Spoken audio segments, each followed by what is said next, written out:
Mari kita akan berdoa. Sore hari ini kami mengucap syukur Tuhan, kami boleh dihiburkan bersama di tempat ini untuk boleh beribadah, memuji dan menyembah Tuhan. Dan sebentar kami juga akan bersama-sama merenungkan sebagian dari kebenaran firman-Mu, di mana kami berdoa memohon hikmat dan turunan. Berkaryalah Allah Roh Kudus di tengah-tengah kami di dalam pemberitaan firman Tuhan petang hari ini. Di dalam Kristus Yesus Tuhan kami berdoa. Amin. Jemaat Tuhan dipersilakan dapat duduk kembali.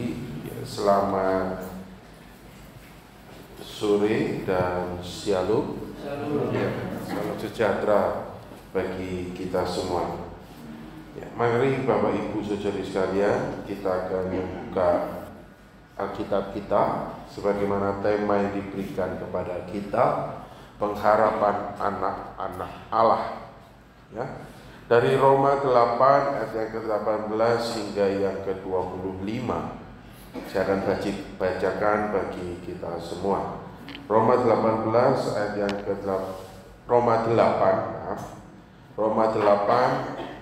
ayat yang ke-18 hingga yang ke-25. Berbunyi demikian.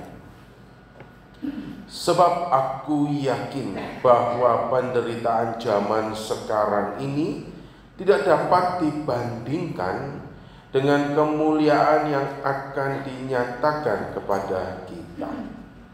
Sebab dengan sangat rindu seluruh makhluk menantikan saat anak-anak Allah dinyatakan. Karena seluruh makhluk telah ditaklukkan kepada kesia-siaan, bukan oleh kehendaknya sendiri, tetapi oleh kehendak Dia yang telah menaklukkannya. Tetapi dalam pengharapan, karena makhluk itu sendiri juga akan dimerdekakan dari perbudakan kebinasaan dan masuk ke dalam kemerdekaan kemuliaan anak-anak Allah. Sebab kita tahu bahwa sampai sekarang segala makhluk sama-sama mengeluh dan sama-sama merasa sakit bersalin. Dan bukan hanya mereka saja, tetapi kita yang telah menerima karunia sulung roh, kita juga mengeluh dalam hati kita sambil menantikan pengangkatan sebagai anak, yaitu pembebasan tubuh kita. Ayat 24. Sebab kita diselamatkan dalam pengharapan. Tetapi pengharapan yang dilihat bukanlah pengharapan lagi. Sebab bagaimana orang masih mengharapkan apa yang dilihatnya. Tapi jika kita mengharapkan apa yang tidak kita lihat, kita menantikannya dengan tekun. Ya, sampai di situ pembacaan firman Tuhan kita. Nah, Bapak Ibu saudara-saudari sekalian, kalau boleh saya sedikit ngasih ilustrasi ya. Saya disclaimer bukan sedang bagi-bagi duit ya. Saya tidak sedang bagi-bagi duit. Tapi saya cuma mau katakan begini. Bagi Bapak Ibu saudara-saudara sekalian, nilai kertas ini berharga apa tidak?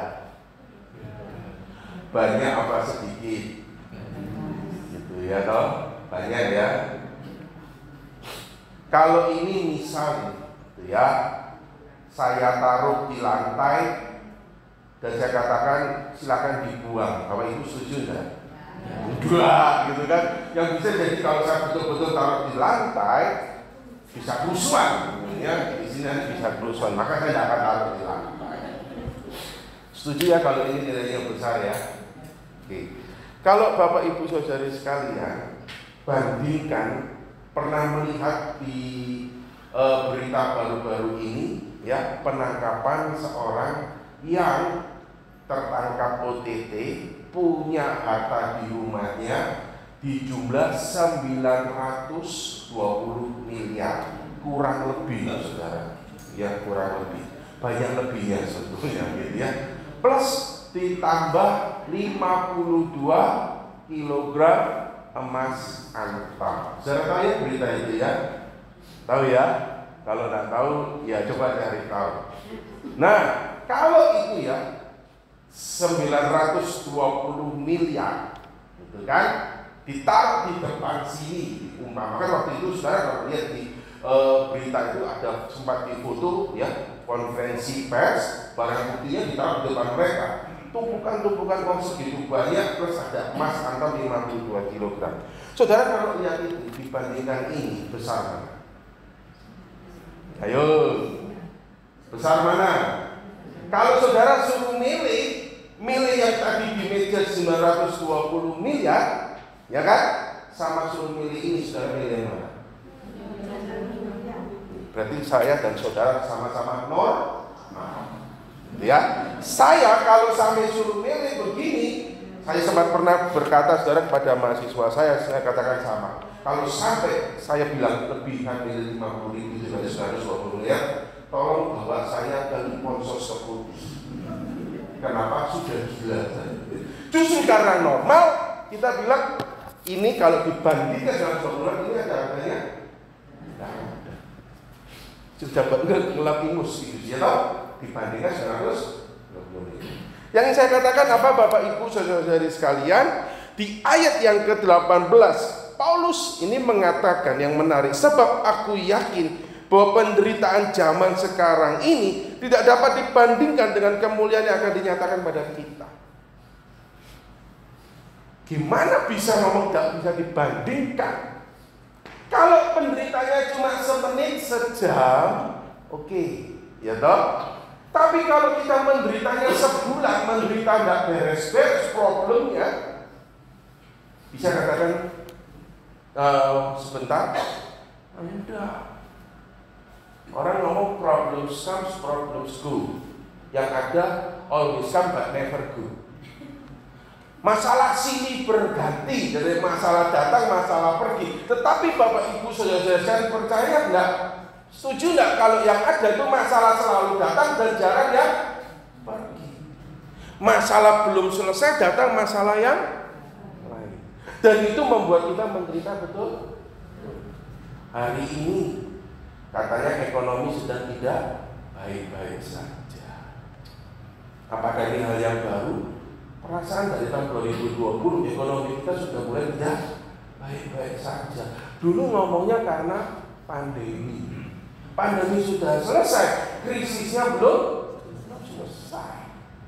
Malah mengerikan. Ya, semua harkatanya ini, apapun harganya naik. Semua naik, yang turun cuma harga diri. Dengan semua harganya naik, dan itu semua penderitaan. Kalau menderitanya 1 bulan, 2 bulan, oke lah masih kita bisa tahan. Tapi kalau saudara menderita selama bertahun-tahun, kita harus menghadapi hidup dengan penderitaan ini, lama kan? Ringan kan? Tapi kenapa Paulus bisa ngomong begini? Sebab aku yakin bahwa penderitaan zaman sekarang ini tidak dapat dibandingkan dengan kemuliaan akan dinyatakan kepada kita. Artinya dengan kata lain, Paulus itu kalau dalam surat yang lain dia ngomong apa? Penderitaan yang ringan. Di surat di 2 Korintus dia ngomong penderitaan yang ringan. Ringan bagaimana? Saya pikir penderitaan Paulus ringan itu cuma gara-gara difitnah di TikTok atau di Instagram. Enggak. Kalau saudara lihat di 2 Korintus 4, Paulus ngomong kami tidak tawar hati sebab penderitaan ringan yang jangan alami itu apa? Karang kapal hampir mati, dicambuk, ya kan? Dan semuanya. Tapi kenapa Paulus katakan ringan? Kenapa kalau di dalam pasal 18 ini dikatakan tidak sebanding? Zaman sekarang, saudara. Zaman sekarang itu bicara zaman akhir. Zaman akhir itu bicara apa? Zaman dari Yesus datang sebagai Mesias, nanti sampai Yesus datang sebagai hakim. Disebut dengan Maranatha, yang disebut dengan kedatangan Yesus kali kedua. Itu zaman sekarang, dan itu hitungannya bukan setahun dan 2 tahun. Dari Paulus sampai hari ini itu disebut dengan zaman sekarang, ribuan tahun. Orang ngomong 2000 tahun, baru 2000 tahun lebih. Anggap aja 2024. Nah, ya tahu Kalau tahun kita dikatakan kalau sebelum Masehi dan sesudah Masehi, kalau di dalam bahasa Inggrisnya itu before Christ, BC atau Anno Domini atau AD, itu patokannya anggap aja bahwa Yesus lahir itu 0. Ya, ada beberapa penafsir ngomong enggak, agak maju ya sudah. Anggap 2024 tahun. Zaman sekarang itu dan nggak tahu sampai kapan penderitaan. Sedikit, enggak, saudara, 2000 tahun penderitaan. Tapi kenapa Paulus ngomong penderitaan itu tidak dapat dibandingkan yang ribuan tahun? Yang dibandingkan apa? Kemuliaan yang bernilai kekal. Itu ibarat sama. 50.000 tadi yang saya kasih lihat, itu saudara nilainya besar ketika dibandingkan dengan ini.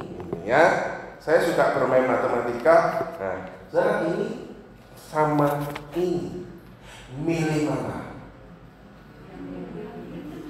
Kalau ada yang milih abu-abu, saya langsung jabat tangan. Wah, ternyata Anda sangat berani. Ayo, ini sama ini, milih mana? Milih inilah.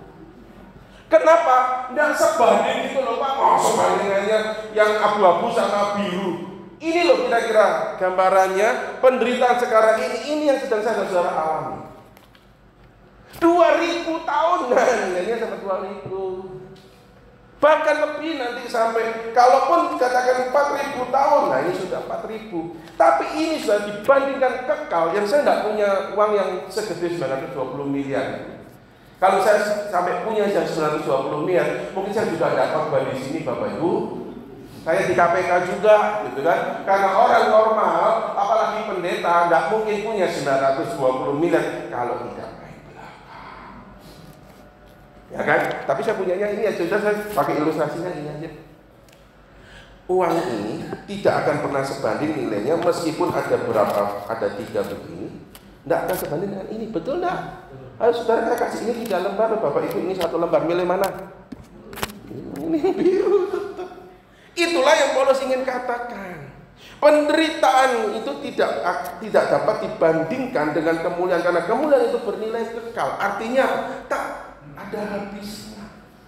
Kemuliaan yang dimana itu bicara saat kita bersama dengan Tuhan kita yang sudah menyelamatkan kita, yaitu Tuhan Yesus bersama dengan Dia di tempat di mana Dia berada, di situ kita berada, yang tidak ada air mata dan kertas gigi, ya toh.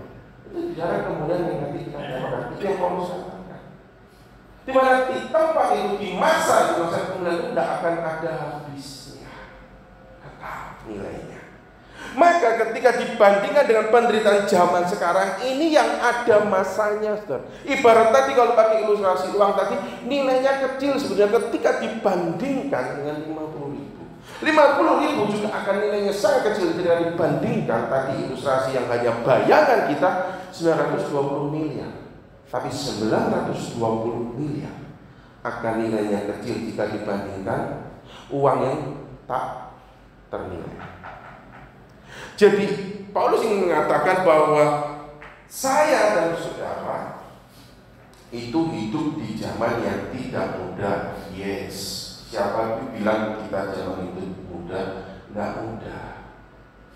Saudara jangan berpikir, ya Pak, kita nggak mudah karena apa? Karena kita bingung hari ini mau makan apa ya toh. Gaji masih mending Pak, gaji UMR, gitu kan? Gajinya itu nggak ada, bukan UMR Pak, cuma gitu kan? Receh gitu ya. Saudara apakah berpikir ketika saudara punya uang yang banyak, hidup tidak akan susah? Suatu kali seorang mahasiswi datang ke tempat kerja kita, kampus, sambil menangis mengatakan begini, Pak, saya berdoa supaya pabrik papaku hancur. Aku bilang begitu. Lu kalau doa, apa namanya? Hati-hati lu. Kalau pabrik papamu itu hancur, aku udah bisa sekolah lu di sini. Kalau doa itu pikir, gitu kan? Terus aku bilang, Pak, lebih baik aku udah bisa sekolah di sini daripada, gitu kan? Saya bisa sekolah di kampus katanya nomor 1, saudara, kampus Petra itu kampus terbaik di Jawa Timur kan, nomor 1. Tapi hidupku ngeri. Saudara tahu nggak? Dia tidak berkekurangan harta. Tahu dari mana tempelannya? Saya sudah bisa menebak. Ketika dia masuk mahasiswa ini, dia pegang handphone yang harganya saudara tahu, yang versi terbaru yang sedang lagi di ban masuk Indonesia, iPhone. Iya kan? Lalu saudara, dia bawa tas. Saya tahu tas itu mereknya keren. Semakin keren, semakin mahal. Tahu nggak Bapak Ibu? Tas kalau mereknya gede itu nggak mahal. Contoh, saya kalau bawa tas Indomaret mereknya gede, nggak Indomaret gede kan? Betul nggak? Jadi jangan bangga kalau tas mereknya gede-gede. Tas semakin mahal, itu mereknya kecil, saudara. Kalau semakin asing, mereknya kecil. Tapi kecil, dia tahu posisinya pas ketika kita lihat. Wow, saya tahu tas yang dia bawa harganya jutaan. Itu ya. Lalu jam yang dia pakai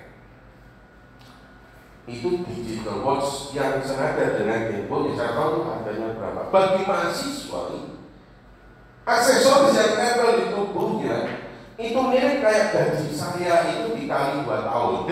Kira-kira begitu. Ya. Jadi secara tampilan dia tidak berkekurangan. Dan yang menarik saudara, ketika dia duduk dia nangis.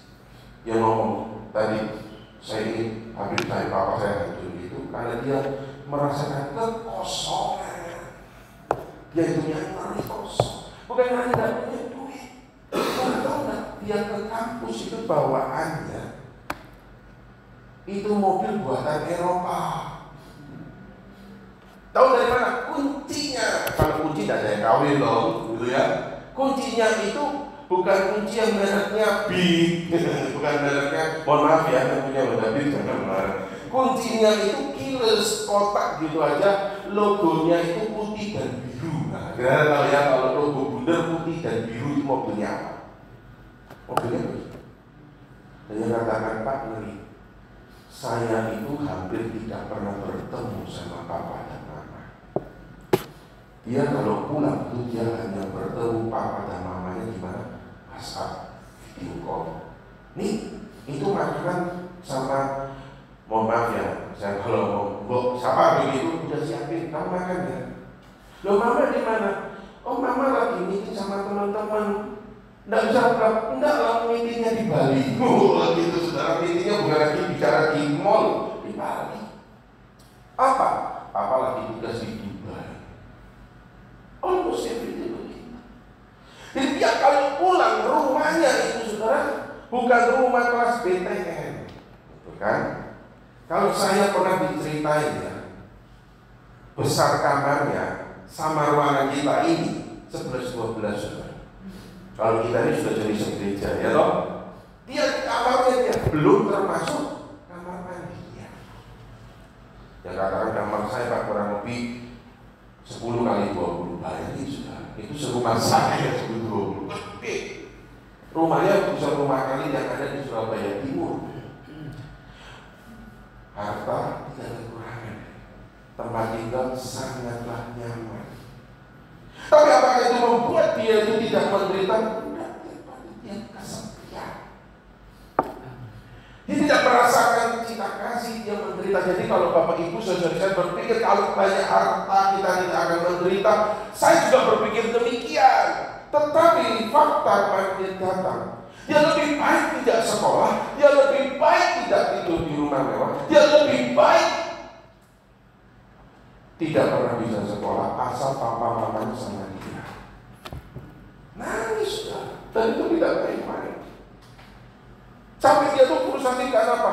Karena mungkin dia melihat gara-gara usaha papa mamanya yang sangat tajir itu membuat jadi asing papa menderita. Sangat ya, nangis. Maka kadang-kadang kalau kadang-kadang kemarin ada seorang bilang, oh iya nih, kan, itu papa mamanya nggak tahu diri, punya anak tapi nggak bisa pelihara sampai di bawah jembatan. Saya bilang, Anda berpikir kalau keluarga itu di bawah jembatan itu tidak bahagia? Jangan kau lihat ukuran dengan ukuran fisik loh.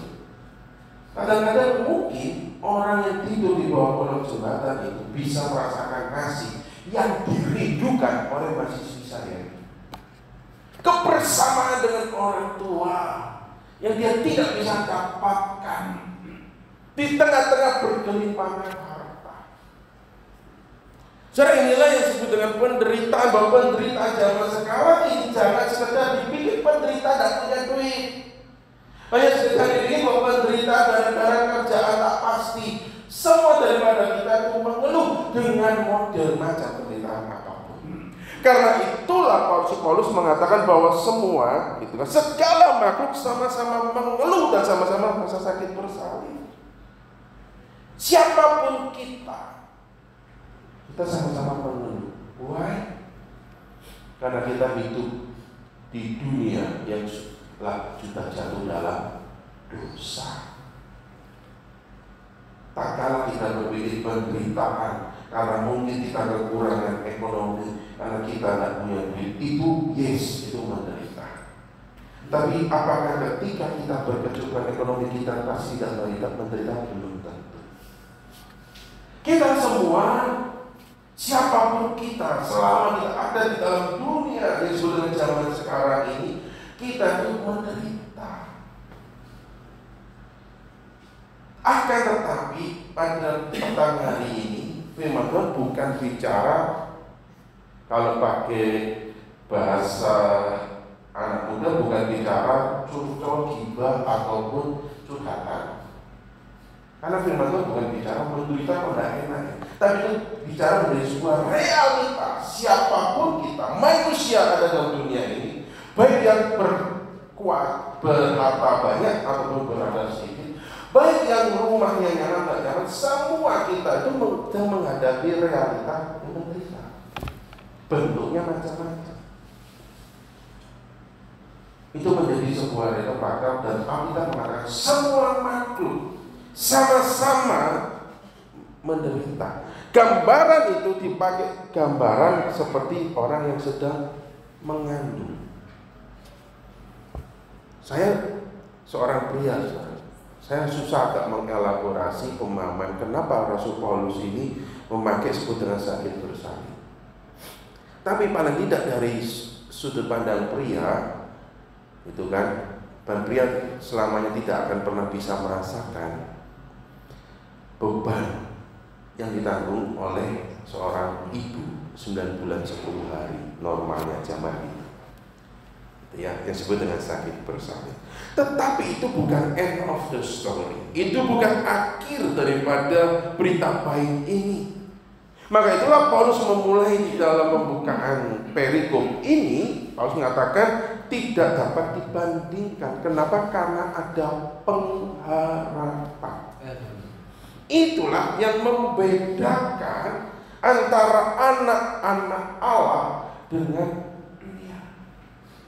kalau dunia itu di tengah-tengah realita penderitaan yang sebetulnya kita pun sebagai anak-anak Allah juga harus menghadapi realita itu, karena kita masih hidup di dunia yang sama, ini dunia yang jatuh dalam dosa. Bedanya mereka berusaha untuk mencari jalan keluar, berusaha untuk keluar dari penderitaan itu dengan caranya yang terkadang salah dan keliru.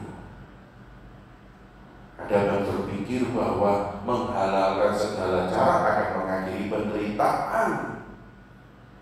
Bahkan ada yang berpikir dengan berkompromi dengan roh-roh jahat atau okkultisme akan mengakhiri penderitaan, yang disebut dengan pesugihan, ya kan, yang disebut dengan dia pergi ke gunung ini dan itu, apakah itu mengakhiri penderitaan?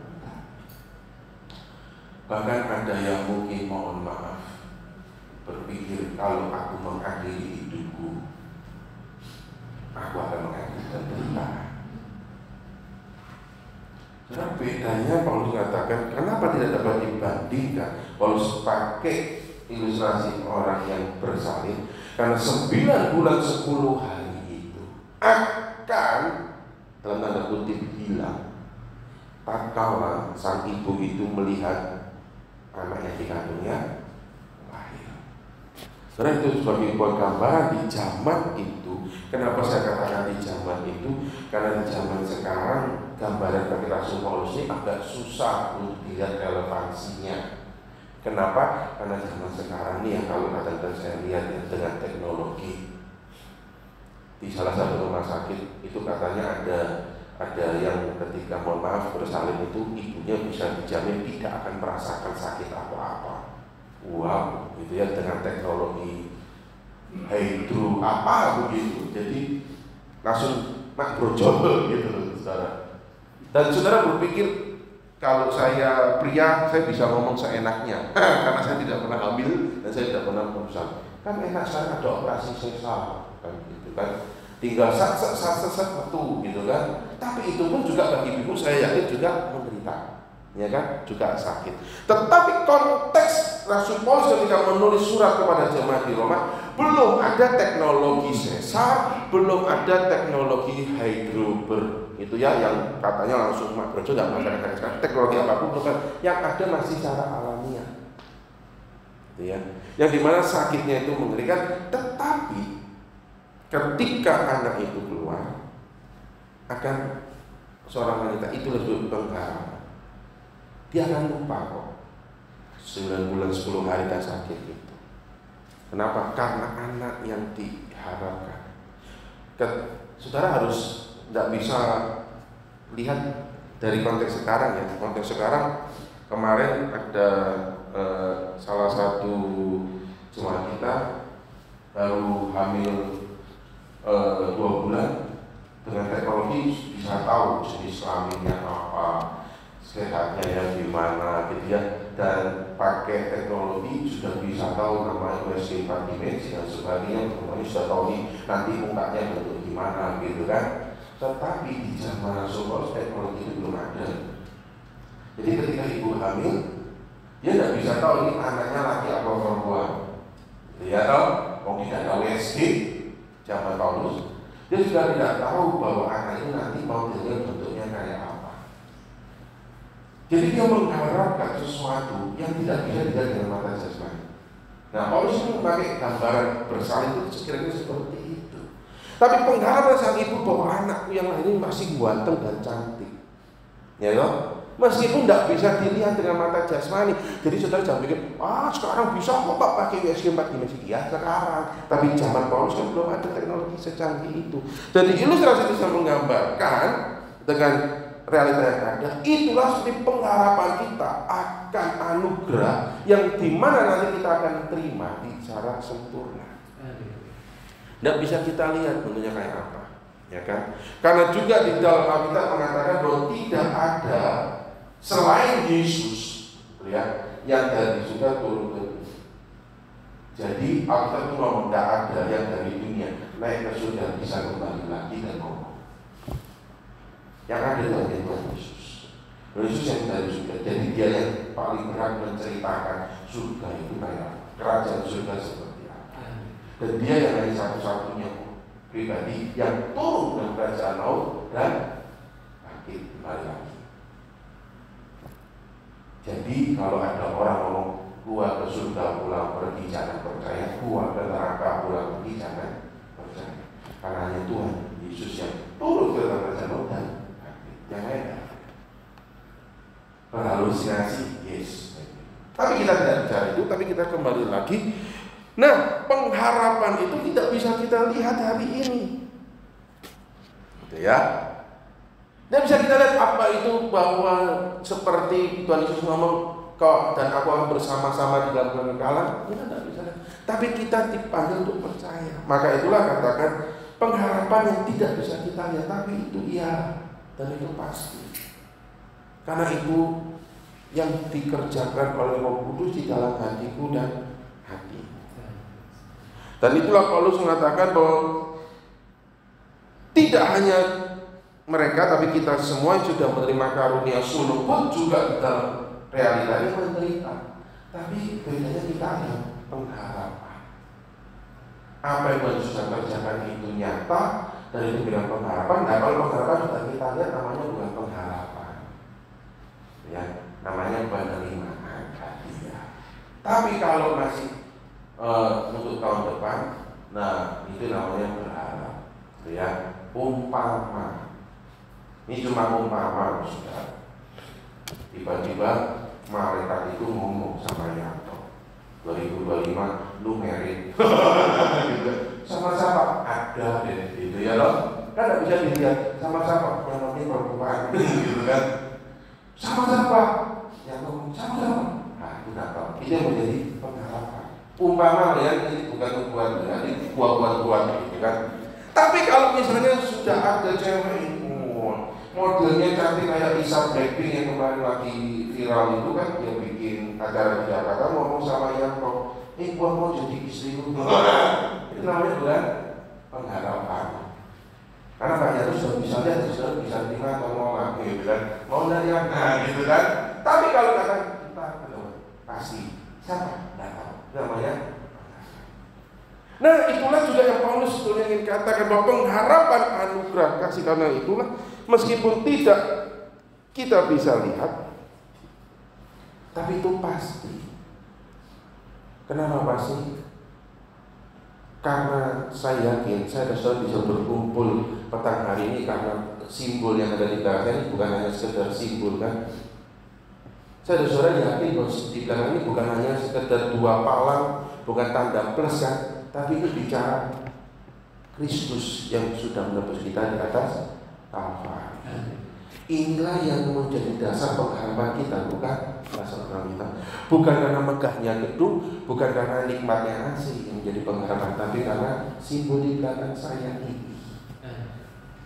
Simbol ini nyata, teruji selama bertahun-tahun, selama sejarah. Oh, bagaimana Alkitab ya, yang tentang menceritakan simbol ini tidak akan pernah bisa punah, karena itu ya dan amin. Tetapi apa yang diberikan oleh Yesus yang sudah dilakukan di atas Kalvari yang disimbolkan dengan tanda di belakang saya, tanda salib ini, bentuknya kayak apa nanti, itulah pengharapan yang tidak bisa kita lihat. Tapi pasti itu tidak akan pernah bisa dibandingkan dengan harta apapun di dalam dunia ini, termasuk juga dengan penderitaan apapun di dalam dunia ini.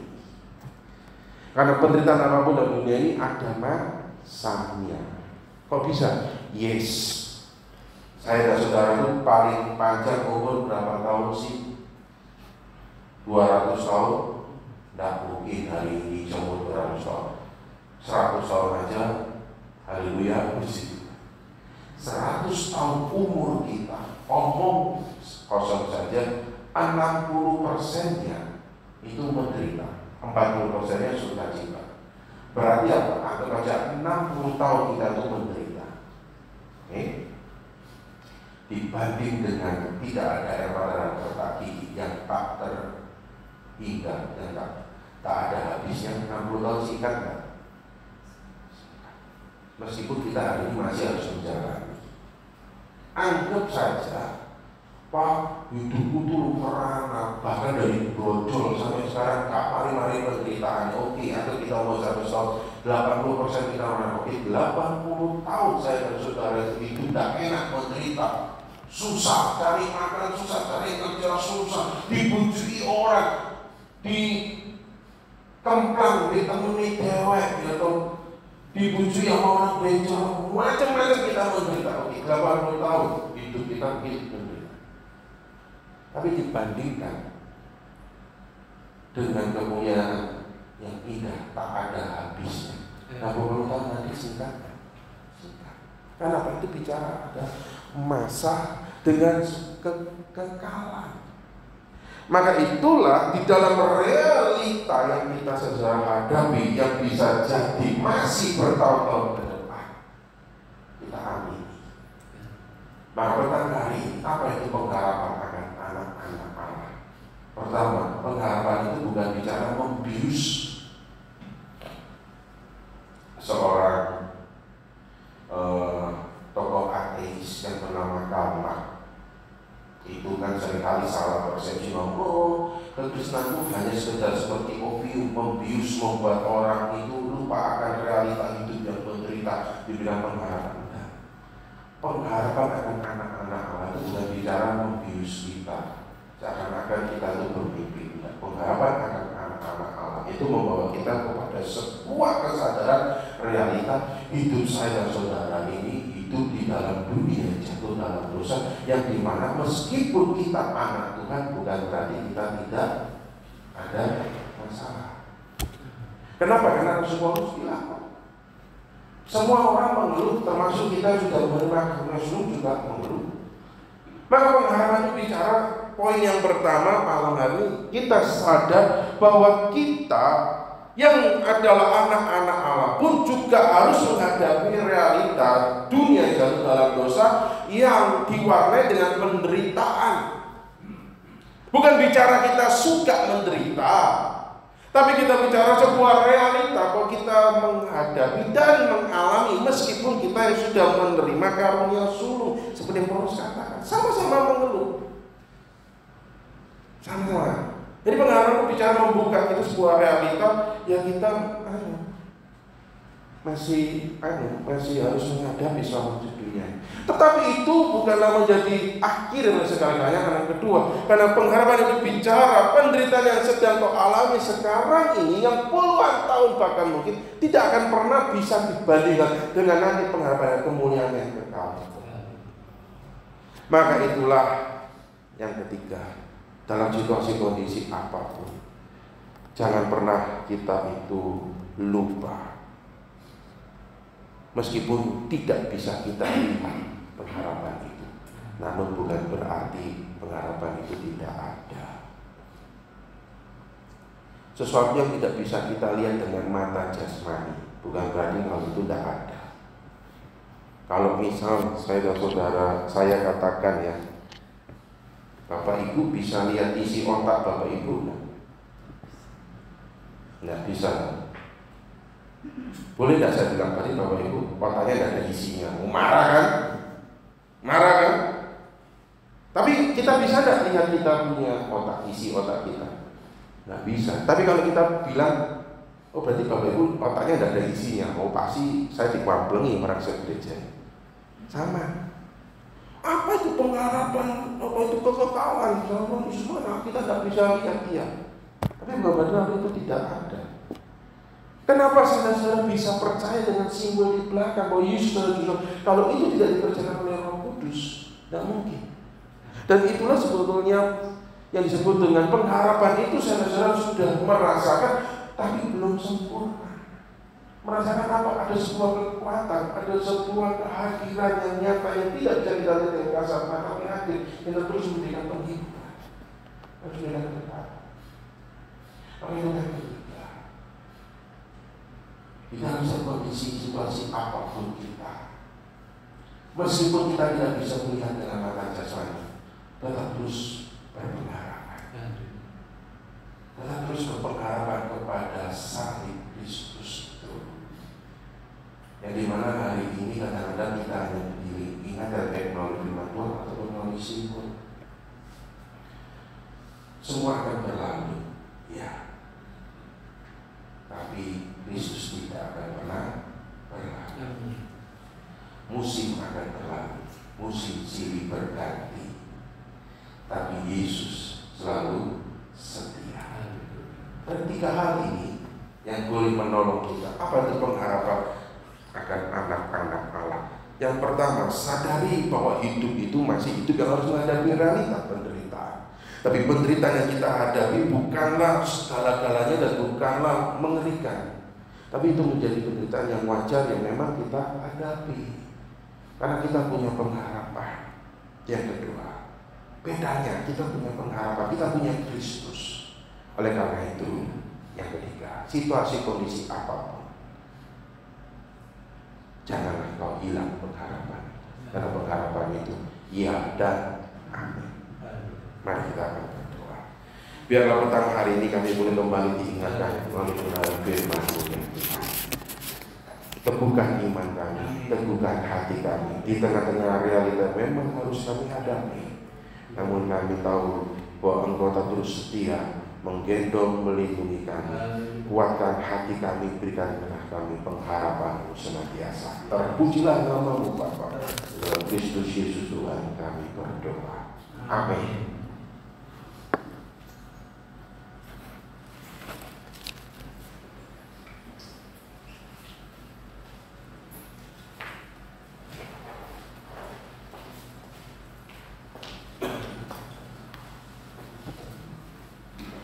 Puji Tuhan, firman Tuhan sudah diberitakan kepada kita semua. Biarlah firman yang sudah kita terima boleh menjadi kekuatan kita. Kita sungguh bersyukur kita memiliki Allah yang luar biasa. Pengharapan yang Tuhan berikan bukan pengharapan yang bocil, tetapi pengharapan yang pasti. Ya, Bapak Ibu Saudara. Jadi tetap setia mengiring Tuhan. Apapun yang ada di depan kita, kita jalani bersama dengan Tuhan kita Yesus Kristus. Amin.